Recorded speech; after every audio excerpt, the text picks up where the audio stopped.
Hey everybody, it's time for the Wrestling News Report. Today I'm going to be doing 3 news stories instead of 10. The reason why is because it takes about 1,000 hours to put together 10 wrestling news stories in one day. So here are the top 3 news stories of the day in professional wrestling. Number 3. Many people have been talking about the new WWE Network show Talking Smack a lot lately. The reason why is because of the recent shoot incident with Daniel Bryan and The Miz. It began as a work.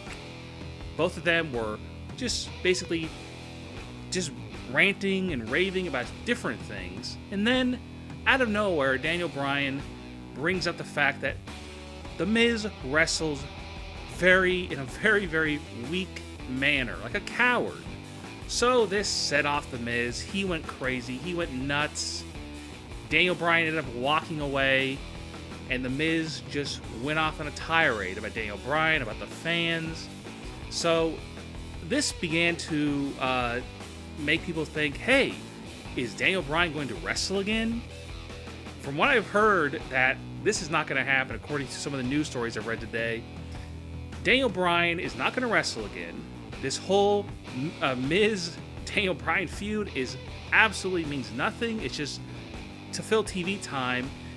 But they are going to continue it. They're going to continue it in a non-wrestling role. So don't expect to see Daniel Bryan wrestling The Miz anytime soon.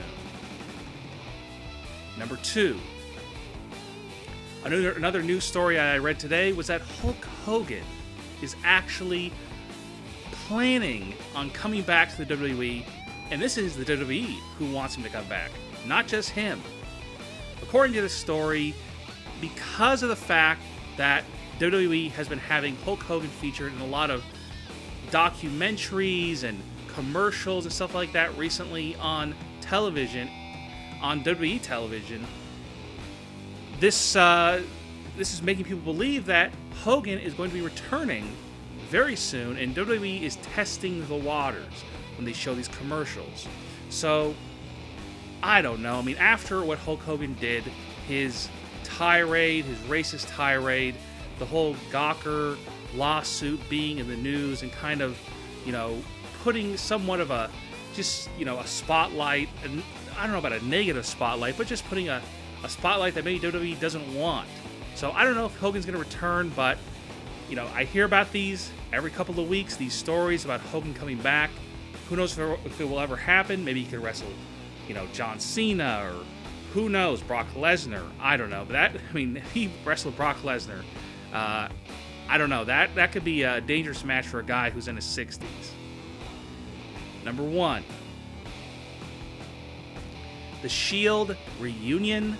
I don't know about this.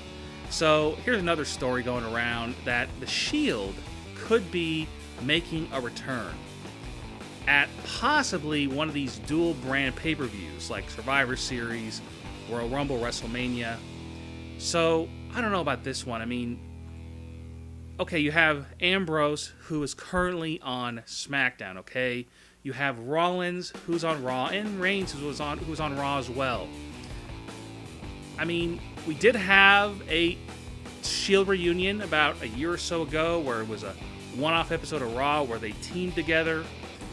This is when Rollins was a heel, but because they're all baby faces now, these stories I've read that it's more possible now because they are baby faces. So this could happen at some point. I guess it wouldn't shock me, but I don't see it happening anytime soon in the next 6 months, maybe in a year from now, but I think maybe a little while here. I think that for Dean Ambrose, it might be good because he's kind of, he just lost the title, and, after this whole AJ Styles feud ends, I don't know really what you can really do with him. So for him, it would be good, and maybe even for Reigns, but I think that Rollins, he's going to be in the upper tier here for a while, and not to say that the Shield wrestling would not be a main event thing, but you just never really know with WWE where they would be slotted on the show.